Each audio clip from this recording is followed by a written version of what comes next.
You'll find a Mets fan. Let's go. This is a Mets year for all your Mets here. Let's go.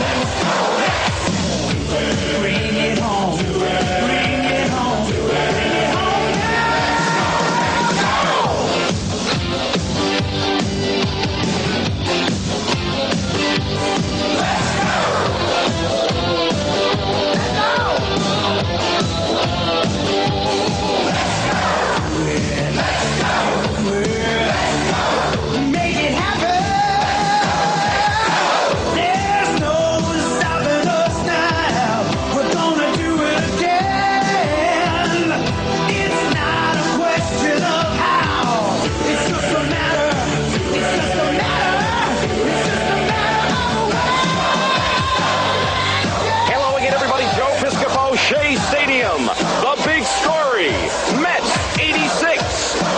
exciting, thrilling, awesome.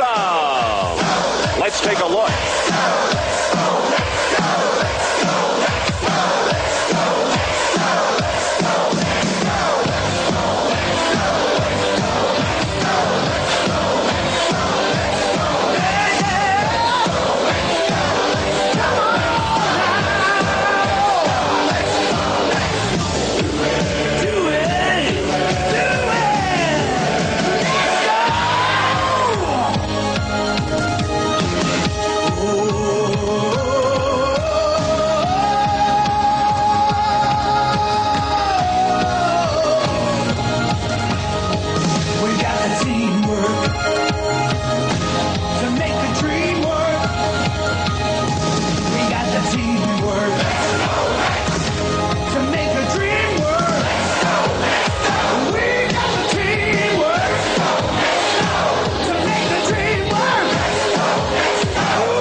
What's up, Met fans? Welcome back to Talking Mets with Rob and another Mets Hot Stove Live on this Monday, January 23rd. We are just about a little more, very little, than a month away from spring training. Music to all baseball fans' ears.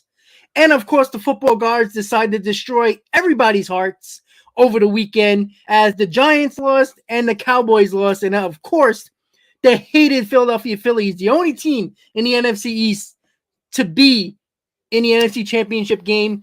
Unfortunately, both teams, Cowboys, my Cowboys, some of your Giants are just, they didn't come to play.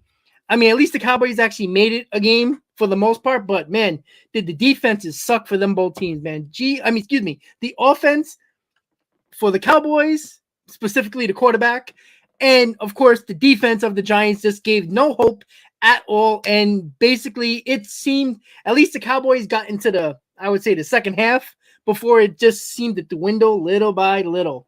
And, of course, in natural fashion, the Cowboys usually do what they do in the playoffs.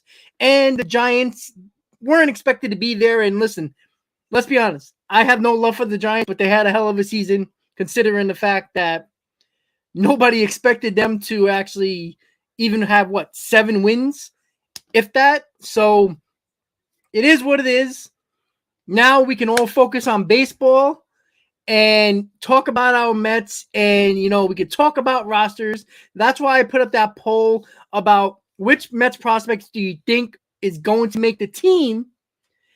And I know it started off with Mauricio winning, and then it was more Beatty, which I think is probably the more likely scenario of the prospect that could possibly make the team. And I think it's only right to think that because of the fact of the versatility that Beatty can provide in infield and the outfield. We'll get into all of that. We'll get into the Mets bench. We'll get into if the Mets are the favorite to land Andrew Chafin. We will talk about David Wright possibly being a mentor and working with Brett Beatty, Vientos, and a couple of other infielders as well in spring training. That's been out there as well. And, of course, we will talk about the channel membership that is really going to be taking a lot more going on with custom emojis. We're going to do free giveaways very soon for the members. And, of course, members, you never have to spend another dime to get into a free giveaway entry. Subscribers will have to donate to the channel. But other than that, members are going to get a lot more features, a lot more added bonuses getting into this channel. So if you want to become a member, click on that join button and we will talk about it a little bit more. And if you have any questions about it, just ask me or ask anybody who's a member that is in the chat right now. They'll help you out as well. So let's get right into the intro. I know I spoke about the football, but let's throw that out of the way. That's irrelevant until next year. We're worrying about our New York Mets and what they have to do to continue to get better, number one. And there's not much in the free agent market or even in the trade market at this point to get better. Basically, what the roster you see right now is what you're going to get when spring training comes around. There's always somebody that surprises everyone that wasn't expected to make the team, and they have a really good spring training, and they end up coming north with the team and end up on the roster. There's not a lot of open spots available, but there might be a bullpen arm that might surprise somebody. There might be, somebody that just shines, a position player that might win a bench spot. But there ain't a lot of options and there ain't a lot of available spots on the 26-man roster that can, surprise somebody to the extent where he has to make the team. It's not going to be a Pete Alonso situation where the Mets clearly needed talent and Pete Alonso just went crazy in 2019 in spring training and the Mets brought him up. This is a situation where a lot of the spots in the lineup and the spots in the roster is mostly taken up. So there's a lot that you can look at it with that, but it is always something to look at when there's always that one player that shines in spring training, no matter if it's a ball, if it's an arm or if it's a bat. But is it going to be enough to put them on the roster? And that's where we're going to talk about in a little bit. And I also want to talk about the bench as well. So I pulled up the Mets depth chart and everything like that, and we're going to go across the names. And we're going to start with what one more thing the Mets can do to still get better to make this roster somewhat complete. And we all have been talking about it for a while, and that's the bullpen arm. And there's two out there that has been talked about a lot in the offseason, and most recently, another left-handed arm in Zach Britton, along with Andrew Chafin. And I still believe the Mets are the favorite to land Chafin. The problem with Andrew Chafin with the Mets is not the talent and the Mets not wanting the player. It's more of the fact where we're talking about Andrew Chafin is probably looking for a multi-year deal, a 2-year deal. If you notice what the Mets are doing, they want 1 year or a 2-year deal with an opt-out after the next year, even if it's a mutual option, a team option.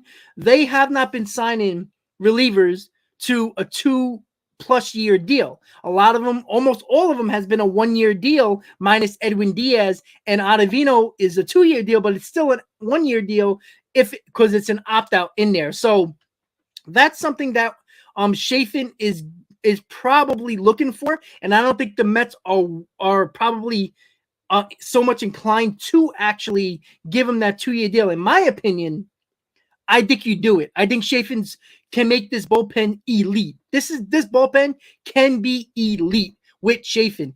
Even if the Mets go get Zach Britton, it's more of a risk to get Zach Britton, and Zach Britton's probably the guy the Mets are going to get only because Zach Britton is going to come cheaper and with less years and probably going to take a 1 year deal. And I'm not going to be terribly happy with that. But if Zach Britton is healthy, he's got one of the best sinkers in the game. And, yes, he was hurt last year, but if he's healthy, I do think that he could be a good addition. But I want Chafin, there's no doubt. And the Mets would probably be stupid to not give that extra year to Chafin. I just give him the 2 years. If that's what's holding it up, there is no way the Mets should turn their backs on that for an extra year for one of the better left-handers on the market and one of the better left-handers in the game for the last couple of years. He's been that good. Chafin will make this bullpen elite. You can bring in any bullpen arm in any inning and you would trust it. Raley, Chafin, Robinson, Diaz. I mean, you could just throw those. I mean, your starters don't have to go more than 6 innings for, a lot of the early part of the season, for sure, where you don't want to, completely wear out your starting rotation. And when you need that starting rotation to go longer innings in, the dog days of summer, that's when you save your bullpen. But in early on, I want to protect our rotation. Remember, we got Scherzer and we got Verlander, who are reaching the 40-year-old mark. Verlander's there. Scherzer's knocking on the door. You want to save these guys in the early months. Not saying that you can't, if there's a game where they're pitching well, the pitch count's low, you keep them out there. But there will be times when you can just take them out in the 6th inning. The Mets got a comfortable lead. Take them out. Don't waste those innings. That's why you got that bullpen there for them. If the Mets aren't going to be, world beaters with their lineup, you have to use that bullpen to your advantage early on to protect your rotation, because there's going to be times in July, August, September when you're going to need your starters to go to that 7th or 8th inning and give protect your bullpen a little bit from the early part of the season where you use them enough. That's where the Mets, I think, sometimes went wrong with their bullpen and their starting rotation. They use their starting rotation so much. If you look early on, I was looking at it earlier, from April to almost the trade deadline, the Mets starting pitchers were throwing the most innings in baseball. They were in the top 5. And with an older rotation, which the Mets had last year, one of the oldest in baseball. And this was even with McGill, Peterson, and Trevor Williams rolling into that rotation at times because of injuries. They were still one of the oldest rotations in baseball. And what happened in the later part of the year, you saw the numbers go down and the innings go down of the starters because they pitched so much from the first couple of months of the year, and it hurt them. And on top of that, our bullpen wasn't that good. So when you needed to use them, the bullpen struggled when we had the opportunity early on to use them in spots where we had leads. Early on, the bullpen struggled. Later on in the year, the bullpen was actually pretty decent. But with this bullpen now, there's a strong possibility if you add Chafin or even Britton, because I think Britton, if he's healthy, can be just as good as Chafin, if not better. But with Chafin, it could be elite. And I think you got to use that to your advantage early on. And that's why I think the Mets need to sign Chafin. But I think the holdup with the Mets is the 2-year deal. I don't think the Mets want to give 2-year deals guaranteed to any reliever. You see what they've been doing with all the relievers they signed, or even when they traded for them. They're guys that either have control that are on the cheap, or 1-year deals, or a 2-year deal with opt-outs, besides Edwin Diaz. So, and a lot of these guys, the Drew Smiths of the world still have options. So, and the Mets want the flexibility. They want the options. And that's where the Mets, I think, are going to have a problem signing Chafin. Now, again, we're not in the room. We don't know what they're talking about. Chafin will make this bullpen elite, but there is a pretty good chance that the Mets will probably go after Zach Britton because of the fact they don't want to give a 2-year, possibly 3-year deal with an option to any of the relievers right now. And I don't agree with that, but that seems like that's what they're doing at the moment.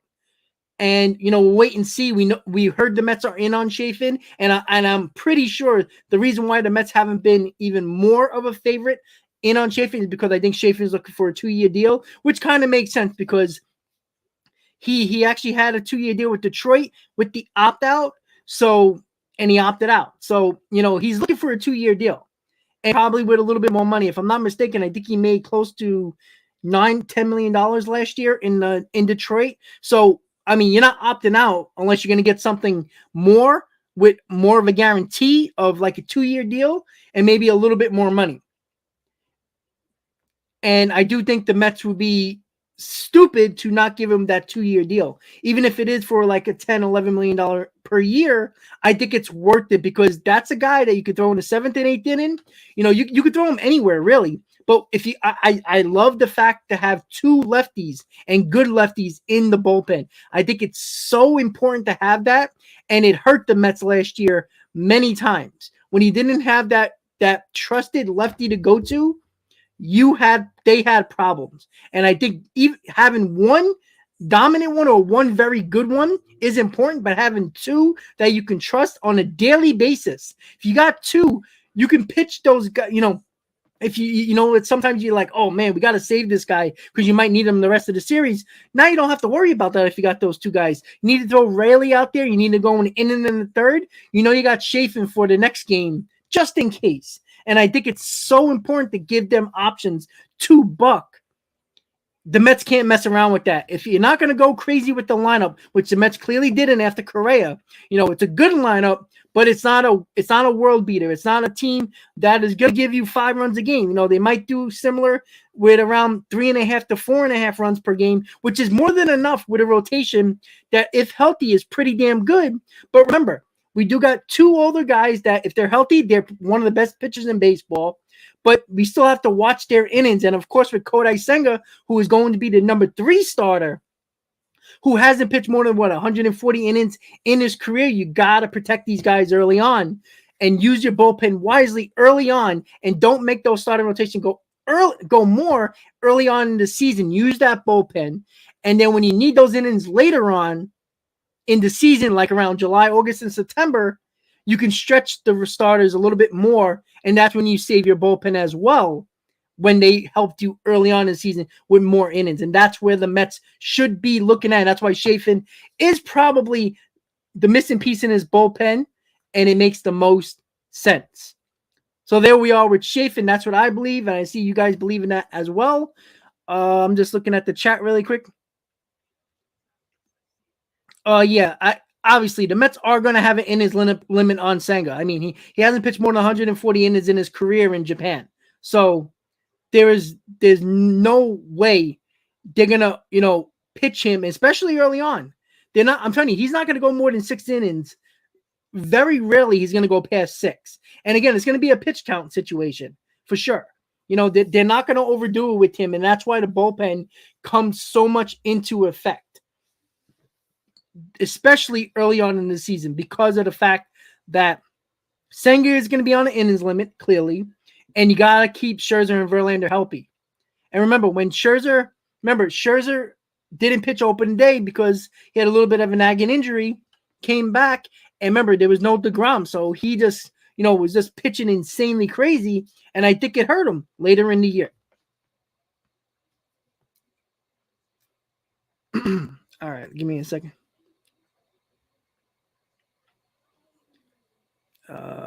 Let's see.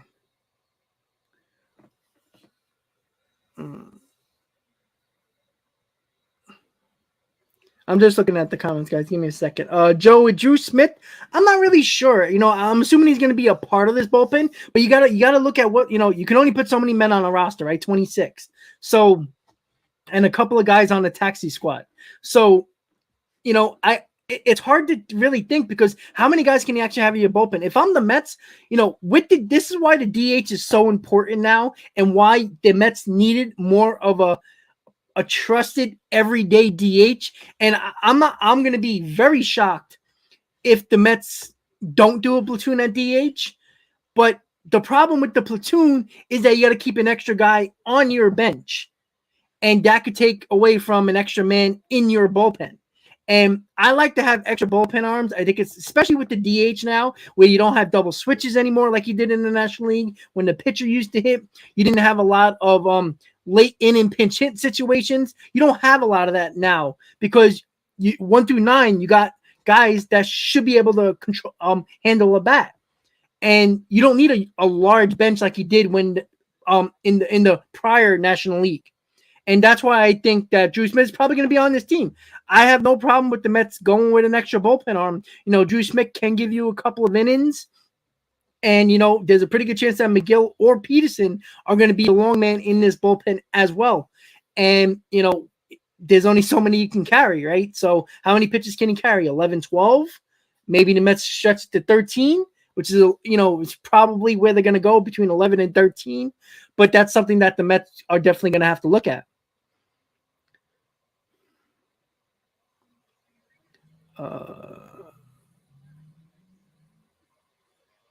Well, Mike, I agree with you there, but then again, it depends on what it depends on what the Mets are the Yankees are going to do with their young guys, right? Peraza and what's his name, Volpe, right? If they're going to play those guys,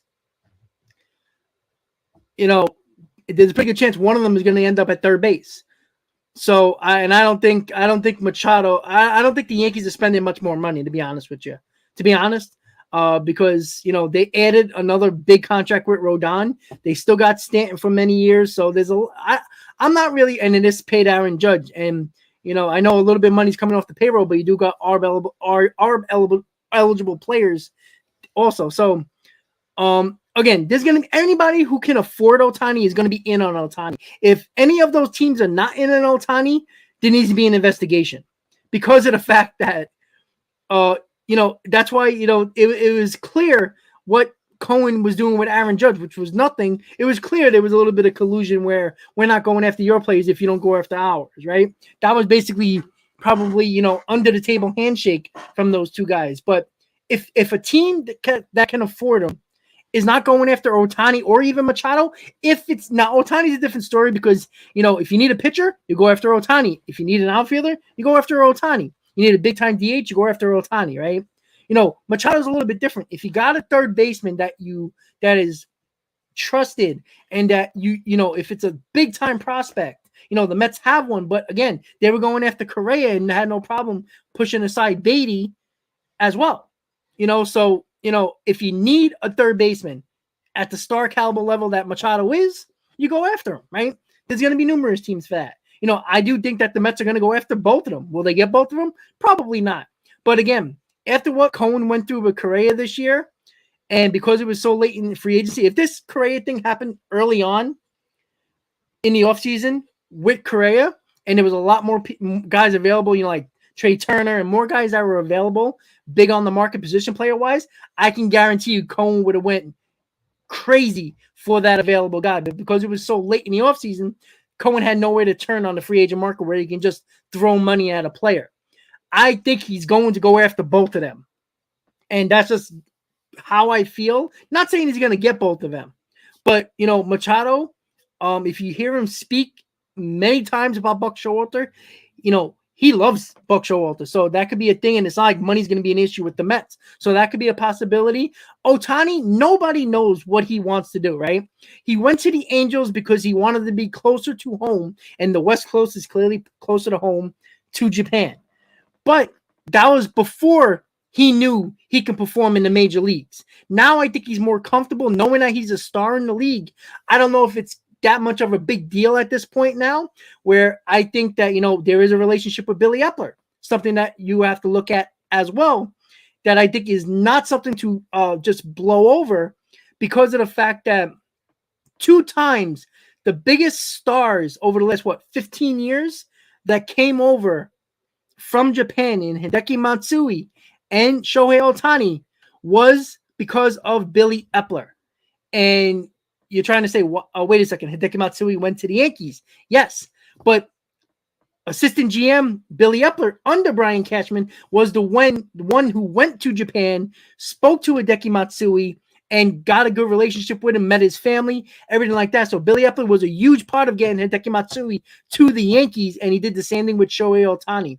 And Epler did a lot of work with Senga, and there was that's something that you can't look past, because these Japanese players are big on values, big on family, and big on relationships. And Epler seems to have a good relationship and a good way of getting these Japanese players to come to his team. Not saying that it's going to happen, but there's two relationships here, with one with Machado and Buck, one with Epler and Ohtani. And I think not a lot of people were talking about that. And I do think they're going to go after both of them. Now, are they going to get both of them? I'm going to give it like probably less than a 50% chance of them getting both of them. But I'm pretty damn sure they're going to only get one. And if Ohtani and Machado want to be here, they definitely will get one. And you never know, they might get two. Again, Cohen's unpredictable. There's a reason why they put the Cohen tax in there, because owners know he's unpredictable. And you can't say no to any available free agent because he's so unpredictable. If you don't believe that, just look what he did this offseason when people were going crazy in the comments when I talked about the Mets going after a lot of free agents, even if they were bringing back their own.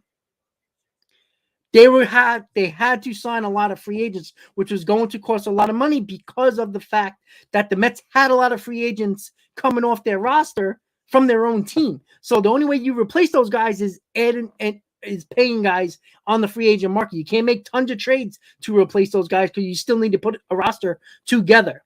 So the Mets, have 8 free agents, a couple in the bullpen, a position player, and almost their whole entire rotation. And the Mets had to replace those guys. Money is the easiest way to do that. And do I wanted the Mets to do more? Absolutely. But I do think that that's rotation, if healthy, and if you expect to get what you can expect. And even MLB executives are talking about Senga, that people are not talking about Senga like they were Yu Darvish and guys like that. But Senga, if he brings his stuff to Major League Baseball and it works, he can be one of the better pitchers in baseball. He can be the rookie of the year because he is a rookie, even though he's coming from a professional league in Japan. So that's something that we have to look out for as well. Not saying that Senga is going to be, an ace type material, but I mean, if he provides what Chris Bassett provides and a little bit more, you got it, Gem, because it's only $15 million, right? It's not a lot of money. I mean, Taijuan Walker got more. There's pitchers around the league that probably mid-level pitchers that got more than him, but he is a risk. Well, Michael, let's be honest. The Yankees division is garbage. Like, can we be honest about that? The American League is garbage. All the big-time free agents went to the National League, right? The National League are, it's a juggernaut. Let's be honest. The American League is complete garbage. Like, let's be honest. Like, anybody in the AL West, are we taking the Texas Rangers seriously? I mean, come on. We're not, right? Seattle is okay, but they're not beating Houston. There's not, the Central is garbage. And the East, the Toronto Blue Jays, every year they talk so much crap and they never do anything. The Rays are the Rays. They'll fight and they'll claw, but they're very good. They're not great.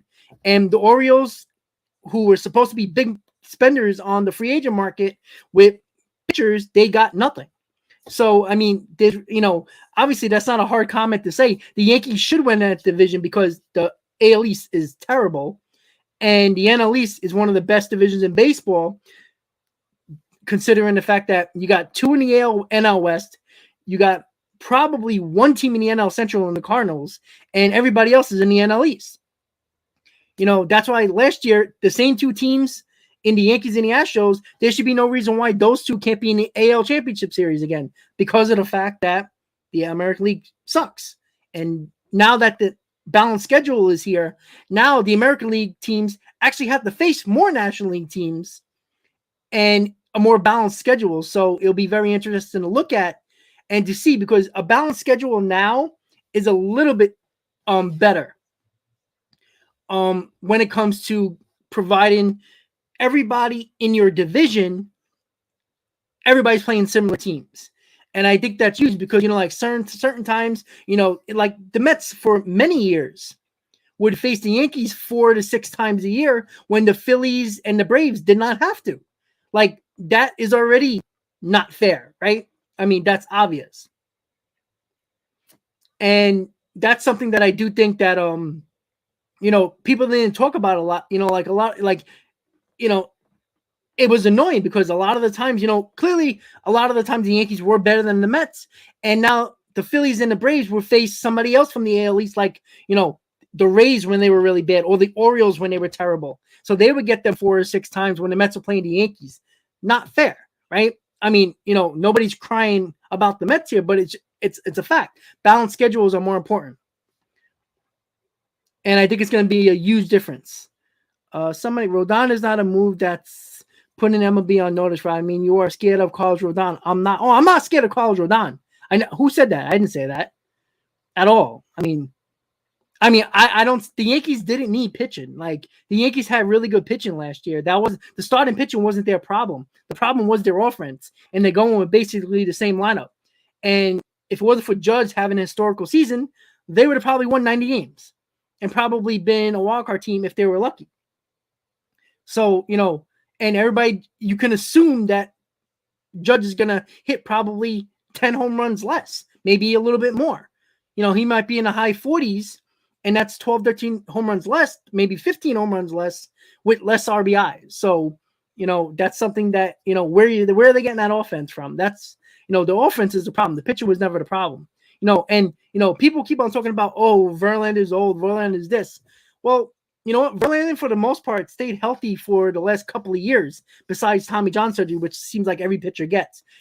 Tommy John surgery now is like a cold. You reattach you get a new ligament, you rehab properly, and you got a new arm, right? And that's the way it seems now. Rodon hasn't had a Tommy John situation the last couple of years. He had shoulder, he had obliques, he had forearms. He's had injuries that is more worrisome than Tommy John is nowadays. Yes, Verlander's older, but he's been more healthier over the last, 4 or 5 years than Rodon has been. So we'll see. Oh, it's okay. It's okay. Let's see. Where are we? Let's see. Well, I've said this for a long time. I think the Yankee fans are more delusional than most fan bases. And, Brave fans are starting to get like that now ever since they won the World Series. Like, they make it seem like Swanson and Freeman aren't a big deal losing those guys. That's a huge deal. That's 2 leaders of your team that you won the World Series yet off your team. And, it hurt them last year. And I said that last year. How nice it would have been if you had Freeman on that team, right? I think that could have made a little bit of difference in a series against the Phillies when you need a little bit more offense, right? And now they're losing one of their better players who was at the top of their lineup in Swanson. But we'll see.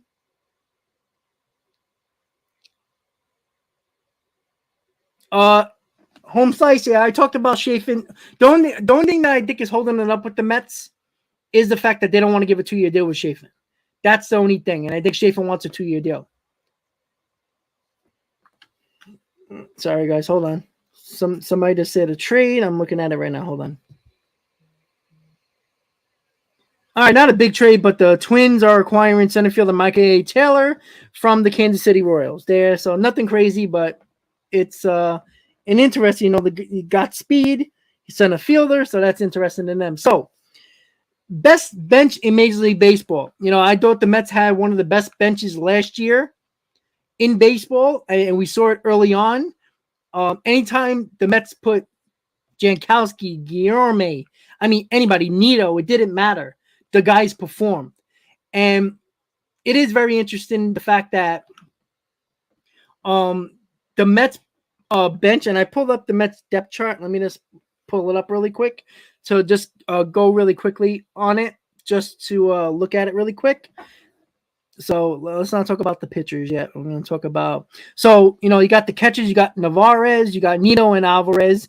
We all believe that Narvaez and Nito are going to be number 1 and number 2. Again, I think the Mets are going to go with Narvaez as their number 1 and Nito the backup. Right now, your first base for your bench is Vogelback and Ruff and possibly Mark Vientos. The Mets second baseman situation or infield is Guillorme, Peraza, McNeil, Escobar, Beatty, Vientos, all that in, together. We'll see about Beatty. Luis Guillorme, remember, he missed a lot of time last year because of the injury that he had, and he was a big part of it, and it hurt the Mets for a while as well. But the problem that you see here is Daniel Vogelback and Darren Ruff are your backup first baseman, and the bench I don't think is good as last year, because in the outfield, like right now, your outfield depth is really nobody, right? I mean, you got, if you really look at it, you got Abraham Almonte. You know what I'm saying? So, that's the guy, the outfield depth that the Mets have at this point. Abraham Almonte. So, like the outfield depth is a little worrisome, and that's why I think Beatty has a really good shot on making his team. And if you voted on the poll for Brett Beatty, ding, ding, ding, you are the winner, because of the fact that Brett Beatty can play left field. In a pinch, he might even be able to play right field.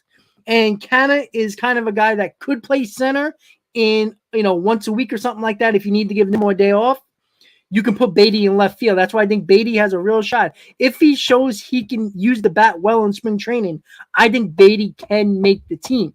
And that's something to look at, because Beatty can be a fourth outfielder as well. Obviously, Tommy Pham, who's not on the depth chart, but at the moment, but obviously Pham will be.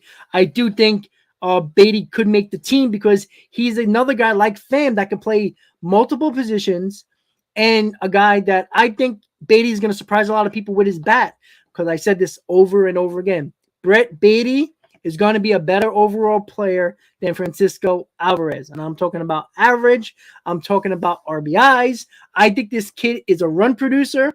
I think he's going to hit around 265, 270. And that's why, and I think he's going to be a very decent to good third baseman.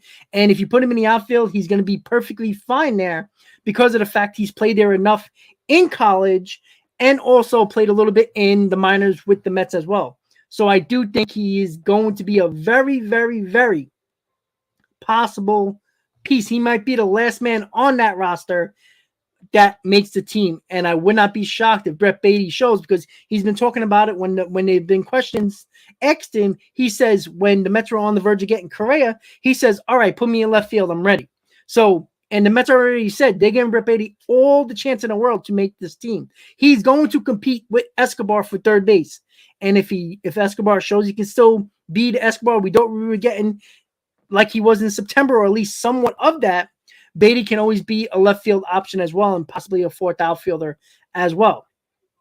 And no name, I don't care about Beatty. I'm not looking for Beatty to be a stolen base threat, because of the fact you do have Marte, right? Tommy Pham is not very fast, but he's a good base stealer, not great. And you got other guys on the team. I do think there's a chance that because of the big bases, because of the pickoff rules that we're going to have this year, there's going to be more stolen bases throughout baseball. So you're not going to need Beatty to be a stolen base threat. You need the Nimmo Martes, who are 1-2 in your lineup, be that stolen base threat. Nimmo has to learn that. And I do think Nimmo, because he's always a workhorse, I think he's going to try in spring training. The Mets need to force Nimmo to start stealing bases. The big reason why we've all heard Nimmo doesn't like to steal bases is because he don't want to get hurt. Well, guess what? You got your big payday now. You got many years on this team. You got an 8-year deal. Steal some damn bases. He's too fast to not be stealing bases. And the Mets need to force Nimmo to start doing that, or at least try to do it. Let him learn how to read pitchers on the mound to take off at certain times. Spring training is to learn. Spring training is to get better. And you know what, Ken? I think he can. That's what's so frustrating. Another thing about Nimmo. Nimmo is fast. He don't need elite speed, but if you ever see him run the bases, he's one of the fastest players in baseball around the bases. And he would be a good base stealer. The problem is he doesn't, because he didn't want to get hurt. That was his big thing. Well, guess what? You got a payday now. You run your ass every opportunity you get. Because you know what? Your payday is here. You will be getting paid. Nimmo, I think, like Ken just said, it's 20 bases. I guarantee that can happen. But he needs to want to do it. And the Mets need to say, Nimmo, get your ass on first base during spring training. Every opportunity you can, learn how to read a pitcher and take off. He needs to do that. Well, Rocky, if you're still worried about injuries, then the Mets should have never signed Nimmo, if that's what you're worried about. Because you can't sign a player. I mean, the Mets were going to give $300 million to Correa, who is injury prone. So if you're going to give 8 years to Nimmo, the Mets clearly weren't worried about his injuries, so get his ass out there. I'm sorry. I'm sick and tired about hearing, oh, you can't steal him because you're going to get injured. Well, you know what? Then you're not a baseball player then, right? If you're going to worry about being injured, right? The same reason with Stanton, who is a better hitter when he plays left field, but the Yankees don't want to put him in left field because he gets hurt. Like, stop that. Put him on the field, put him on the base paths, and let him run. That's the way it needs to be done.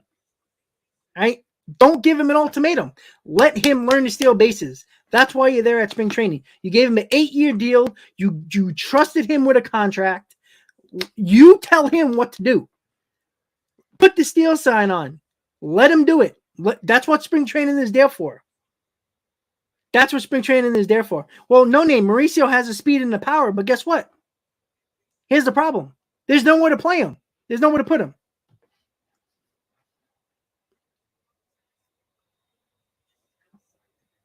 Well, Michael, because just like Yankee fans always talked about getting everybody because they could, that's why the Mets fans are saying that. Because, look, the Mets, nobody thought anything was going to happen with Correa, right? I think the Mets were going to be all over Trey Turner, but Trey Turner wanted to go to the Phillies, right? Because the Mets have the money, the Mets can always be in on any free agent they want. That's why. And look, the Mets didn't necessarily need Correa at third base, but they went after him. That's why people are saying that Machado and Ohtani is a big possibility. That's why.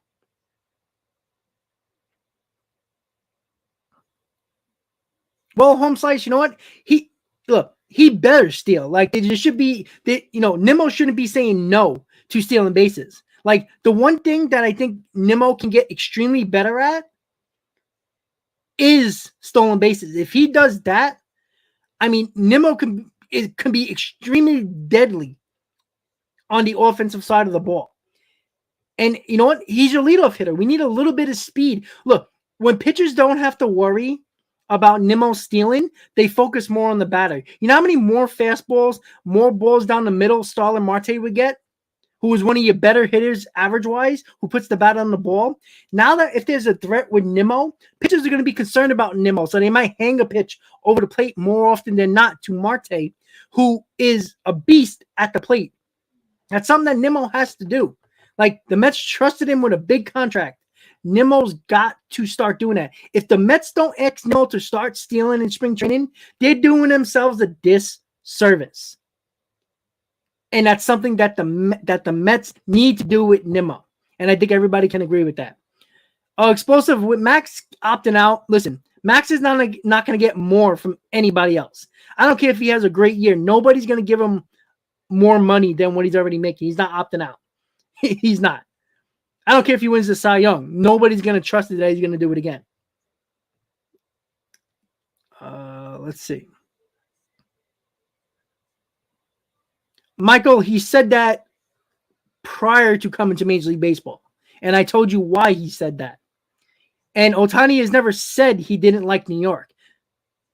He said he wanted to be closer to home, him being out of Japan. That's what he said. And because he didn't know how good he was going to be in Major League Baseball, there was always a chance you could be a bust and you end up in Japan. He didn't want to risk it in a big market. But now that he knows he's a star, I don't think he cares anymore. And again, Billy Epler is a guy who brought him here. Remember, the Yankees gave him the better offer. He went there to the Angels because one of Billy Epler and the relationship he had with him and the fact that California was closer to Japan, which was a big thing for him early on because he even said it, and he was quoted when he signed and when he had his press conference. He said he wanted to be closer to home because he never know how Major League Baseball is going to work out for him. He said that. And, I know people are talking about the Dodgers and the Padres, and that's all fine. Like I said, I already said the Dodgers are going to be a favorite, but it also is going to be a preference as well. He's been in California already. Does he want to be in California? We don't know. And for people who just think that, he doesn't like New York or he doesn't want to be in California anymore, nobody knows, right? It's all of our opinions. But saying that the California teams are the only teams, that's idiotic to think because guess what? There's two teams in the Yankees and the Mets who probably give more money than anybody else, especially the Mets. And if the Mets really want somebody, they can spend any money they want. But I do think the Dodgers are the biggest threat because look at their payroll. They haven't been big spenders this year because they're staying well under the big luxury taxes because they're trying to reset that luxury tax. And they're going to go harder after Ohtani. But again, we don't know what Ohtani's thinking. And if to you to say that, it's only going to be the Ohtani team, the California teams, that's not true because we don't know. For all we know, he wants to come to New York. Whichever team, I don't know. But there's a pretty good chance of that too. And again, Japanese players and relationships they have with certain people are a big deal. And because Billy Epler was the one who got a good relationship with Ohtani, flew to Japan, met with his family, that's a big deal as well. Because all we heard with Senga prior to the Mets trying to get him was you heard the Dodgers, you heard the Padres, even the Yankees at some point, and then he ended up being a Met, and it wasn't for that much money. Don't think Billy Epler didn't have a lot to do with that.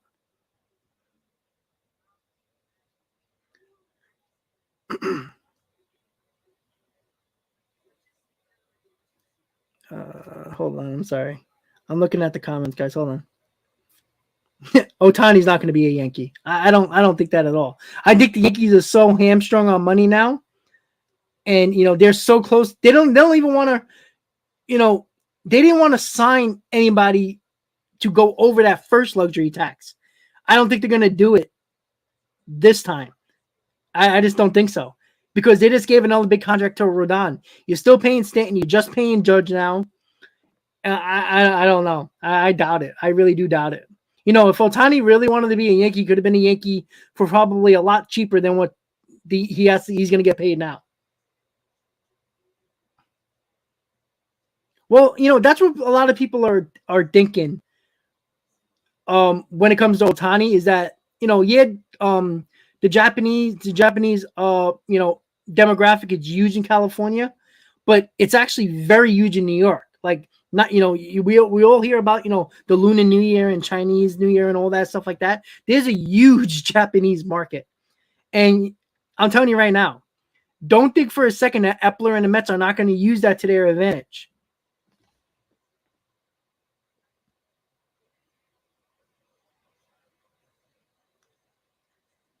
Well, I don't know if you guys heard the news, but Artie Moreno said that he is not selling the Angels anymore, so that's something that you have to look at. They're going to try to sign Ohtani, and I don't think Moreno is going to trade Ohtani, even though if you notice all the giveaways that they're giving out this year is prior to the deadline, which is interesting. There's a possibility that he might go on the trade market, but I think somebody's going to have to blow them away. And there's only a certain amount of teams who can afford them and also give up the prospects as well. It's just a matter of who's going to do that, if any. And that's if Moreno, you got to remember too, if the Angels find a way to actually be a good team in the first half by the deadline, and they're in like a playoff, in a wild card spot or close in the division, they're not going to trade anybody. Everybody's probably hoping for the Angels to blow up terribly in the first half so they can start trading guys off from their roster. But if the Angels have a decent first half and they're in the playoff hunt, I don't think Artie Moreno is going to trade anybody, to be honest with you.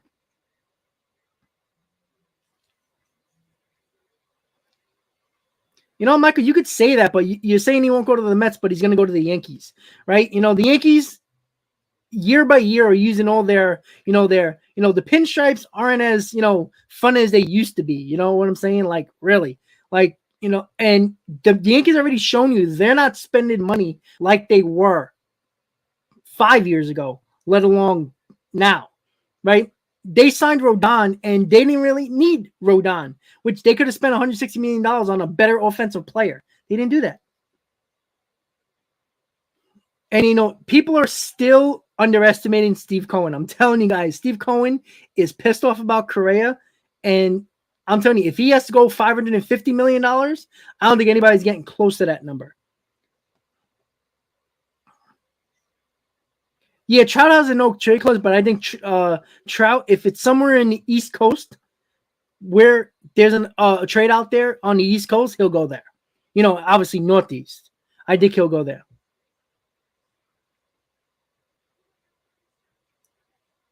Well, yeah, John, I'm not worried about them. I don't think Moreno is going to trade Ohtani. I don't think he is.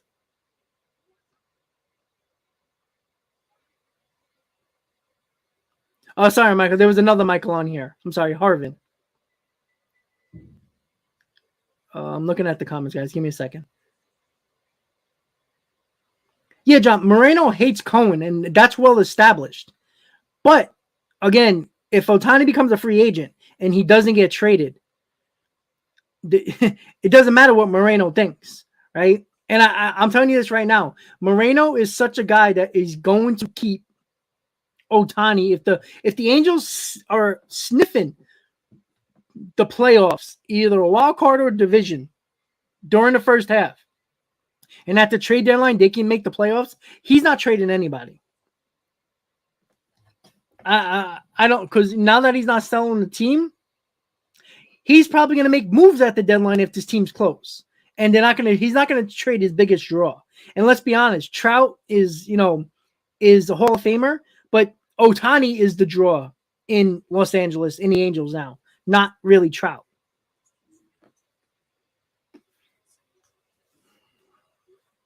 Yeah, I know the Padres are going to be a threat for Ohtani, but I don't see that, to be honest with you. I don't see that.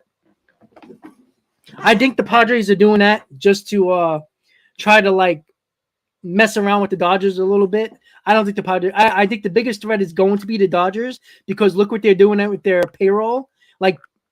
How many free agents did the Dodgers be favored to get this offseason? Right? They seem like they were the favorites to get a couple of free agents, a couple of pitchers, maybe in a position player or two, and they didn't. I don't think the Dodgers got better. Yeah, they're going to bring a couple of their prospects up, but that doesn't mean they're going to be good, right? At least this year, right? Clearly what the Dodgers are doing, they're resetting their luxury tax penalty.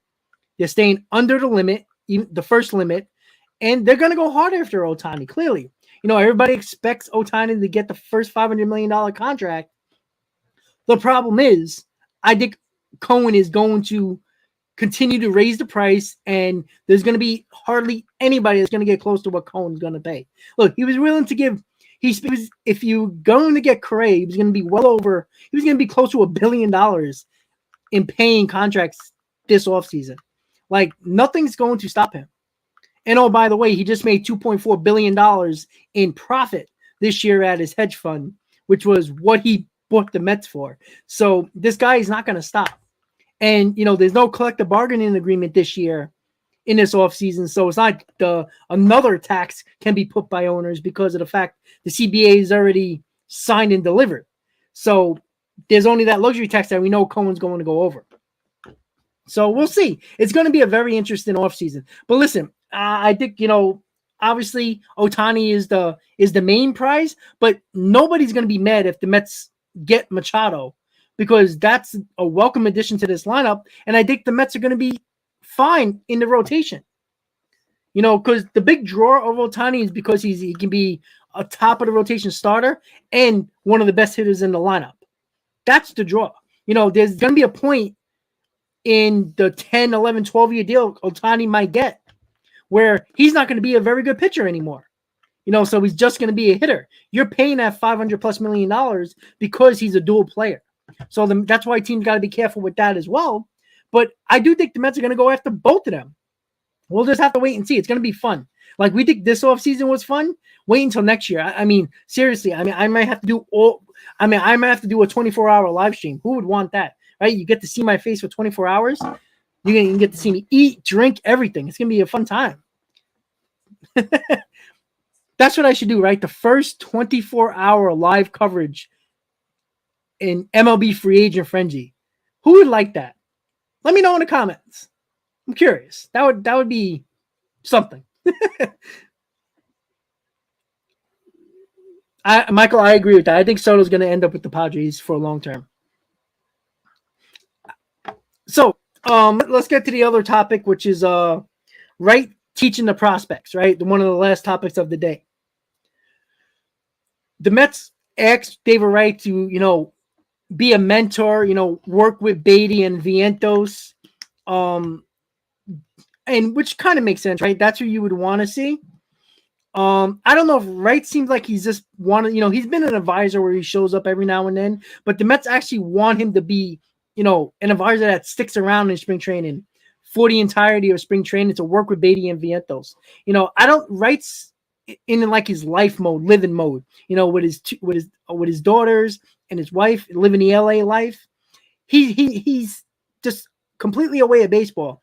And I do think, David Wright, the way his career ended, I think it's hard for him to get back in the baseball scene. Putting on that jersey, coaching players. I still think he's in that, give me a glove, I want to play. Like, I think he's in that mode still because, his career got stopped short because of that spinal stenosis issue he had. And I do think Wright is probably going to be there, but I don't know if he's going to be there every step of the way in spring training, but we'll see.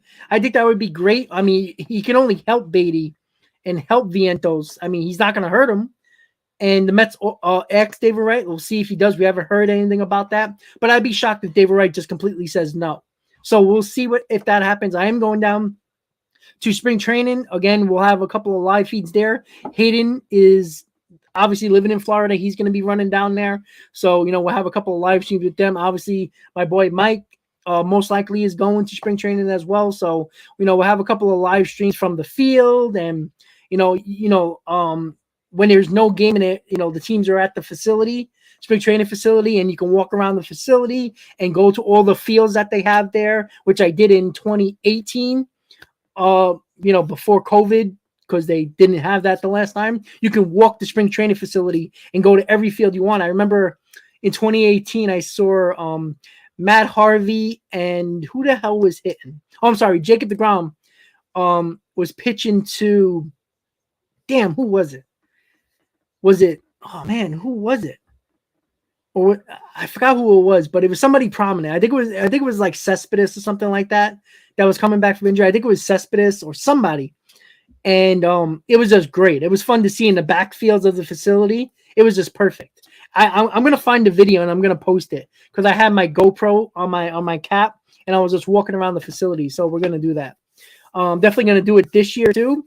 The live stream when I walk around the facility. I think I'm gonna do that probably on Thursday. I'm flying into Port St. Lucie on Thursday, the 23rd. So because the 7 line on Friday goes like to a bar that SNY has set up near Port St. Lucie by the facility at Clover Park. There's a nice little indoor bar that the 7 line always hangs out at the day before the first spring training home opener. And then, of course, the Saturday when the spring training home opener is with the 7 line on the hill. So that's going to be a lot of fun. Again, a lot of live streams, a lot of shorts. So it's going to be fun for sure. We're going to have my boy Hayden there, Mike, everybody that I hang out with from the 7 line there is going to be fun. Hopefully I'll get Darren, who is the owner of the 7 line. I'll get him to chat a little bit on the live stream as well, hopefully, and we'll have a good time with that. And, of course, the rum buckets. You've been to spring training, you know about the rum buckets. Those are very prominent in the 7 line outing, so that's going to be fun.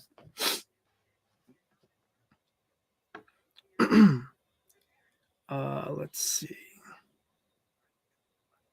And, the 24-hour thing would be pretty cool. I think next offseason, it might have to be like once, like when the offseason really, really starts, that would be pretty cool to do probably once, maybe twice a week, the 24-hour thing when things are starting to heat up, maybe during the winter meetings which I do think that's when the Machados, the Otanis are probably going to sign, to be honest with you.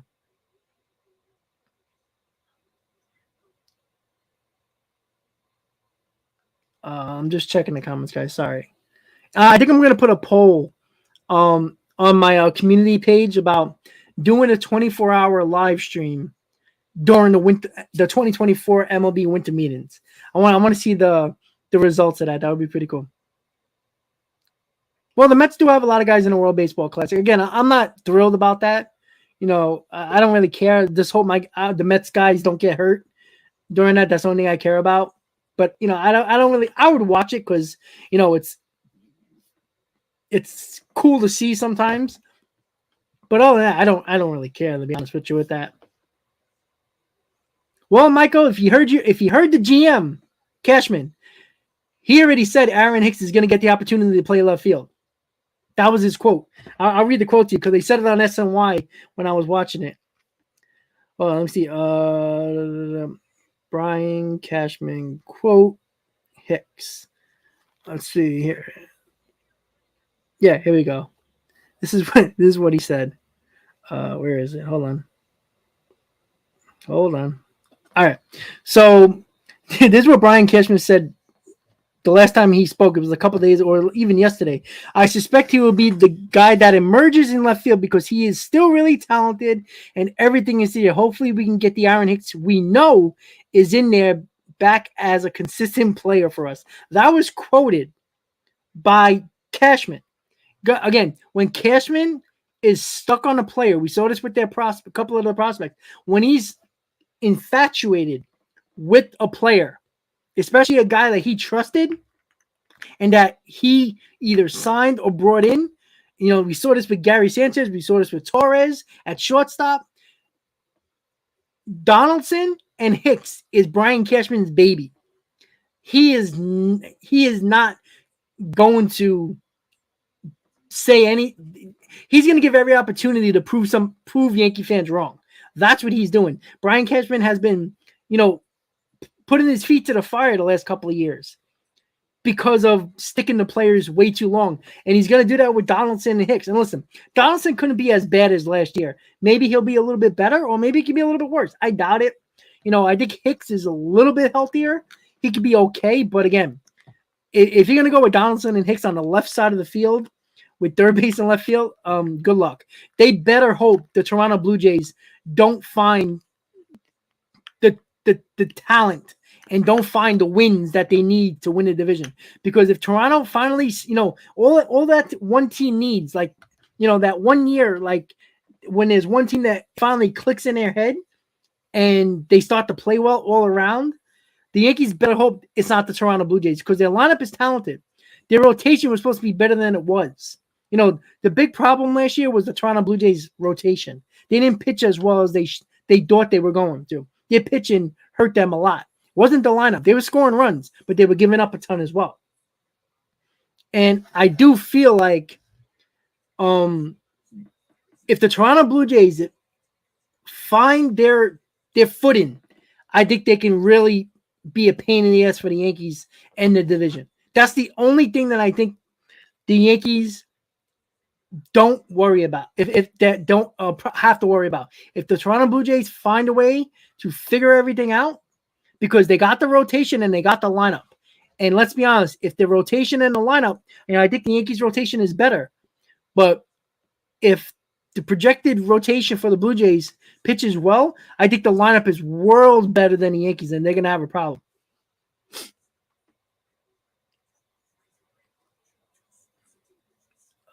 Let's see. All right, guys. So we're gonna end the stream in a minute or two. I'm just gonna read the rest. Check the rest of the comments really quick. All right. Yeah, I don't think the Yankees are gonna go off to a hot start either because all the guys that were like, from the back of their baseball cards, they were like crazily outperforming the back of their baseball cards, and then you saw the guys went back to their, the back of their baseball cards in offensive stats, and the Yankees struggled in the second half. I don't think you can provide all those crazy stats again early on, and then Judge was crazy good. So again, you got to get a downgrade from there, but we'll see. It's a very interesting year, right? The NL East got better for sure. The NL East is probably going to be the best division in baseball. I don't think it's even close because you can't really put another division in baseball that has 3 teams that can win 100 games. And because we're only playing teams in your division 13 times, because of the balanced schedule, there's more opportunities, a possibility that you can have multiple 100-win teams, possibly 3, because you play your teams in your division less and a couple more games outside of the division. And I don't think anybody would be shocked if all 3 teams have well over 90 wins in the NL East. So that's something that we're just going to be very interested in. And it's going to come down to, tiebreakers are going to be very interesting. As we know, it came down with the Mets and the Braves. The Mets and Braves had the same record, but the tiebreaker took advantage. The Braves took advantage of that tiebreaker at the end of the year. Tiebreakers are going to be extremely important when it comes down to the NL East because everybody assumes that all 3 of these teams are going to be probably 95 plus wins for sure. And, because, the Marlins are going to be a pesky team that the NL East teams have to deal with because of their pitching and their lineup is all really not that bad if you really look at it. The Nationals are going to be, beating you're going to beat the hell out of them, but it's going to come down to, who's going to beat up on the Nationals. If you end up being around 500 with the Nationals, you might lose this division. But, because it is 3 wildcard teams as well, I wouldn't be shocked once again there's 3 NL East teams in the playoffs once again. Because as we noticed, it doesn't matter if you win the division or not, right? It's to get it hot at the right time. But of course you want to win your division. So that's something that the Mets do have to look at when it comes to their everything, really. When it comes to their division, we don't have to play everybody 19 times this year. Well, Marvin, that's true. The Phillies and the Braves will be a pain for the Mets. But last year, the Mets were a pain for both teams, weren't they? Like, we're looking... Harvin, you're looking at it just from the paper point of view, right? Not on the field point of view, right? The Braves are a very similar team from last year, right? The Mets won, they basically, if they would have played halfway decent in September, the Braves would have been irrelevant in the division, right?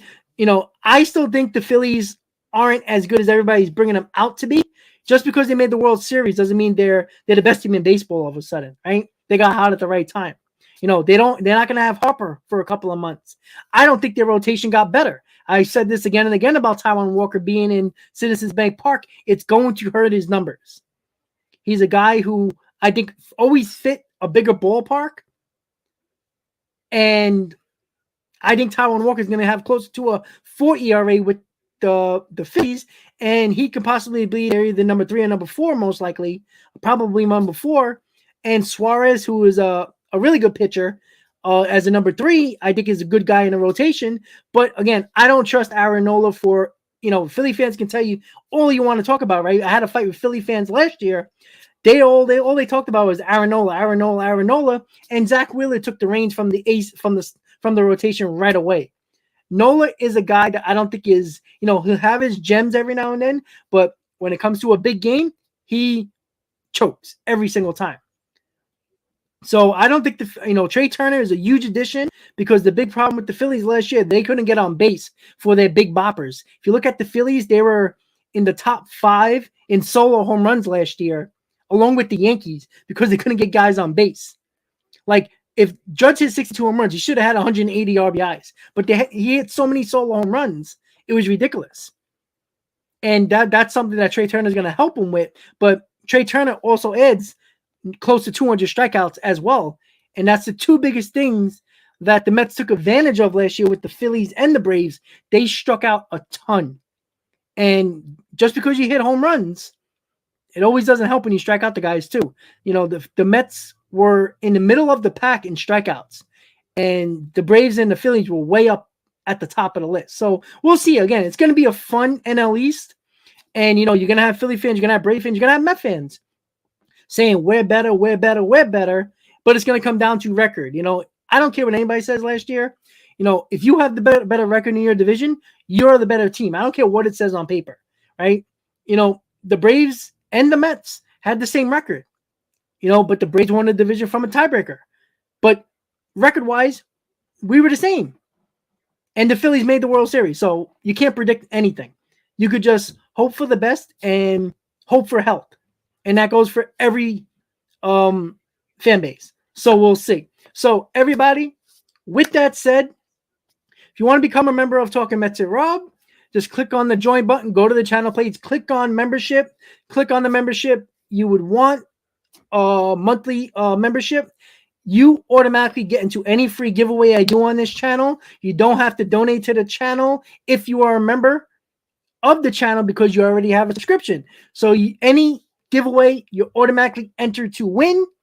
Automatically enter to enter with no other cost. And we're gonna be doing a lot of giveaways. I'm gonna do a New York Mets mug. I'm gonna do. I'm probably gonna do a jersey giveaway. When the season starts. A custom jersey, obviously, whatever you want, blue, pinstripe, black, any player. That's something I think I'm gonna do.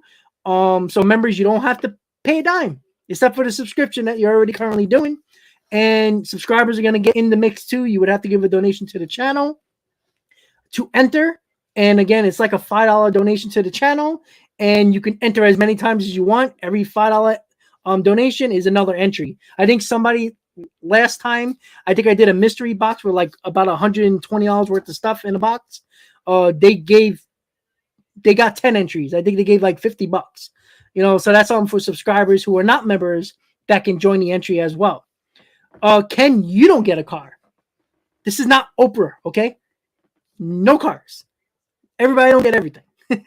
So with that said, become a member, be entered to win get a chance to win any giveaway without actually putting in an extra donation and everything like that. Yes, chafing. That's all I gotta say. So with that said, guys, thank you for tuning in to another Mets Hot Stove Live. Most likely there'll be another Mets Hot Stove Live either tomorrow or Wednesday.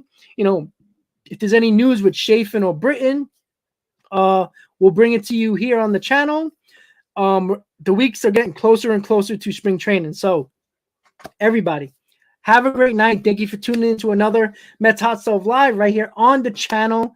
I will see you tomorrow or Wednesday, depending on what is happening in the news. But any breaking news, damn well I'll be live to break the news. So everybody, have a great night. As always, let's go Mets. See you next time, guys. Have a good night.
You'll find a Mets fan. Let's go.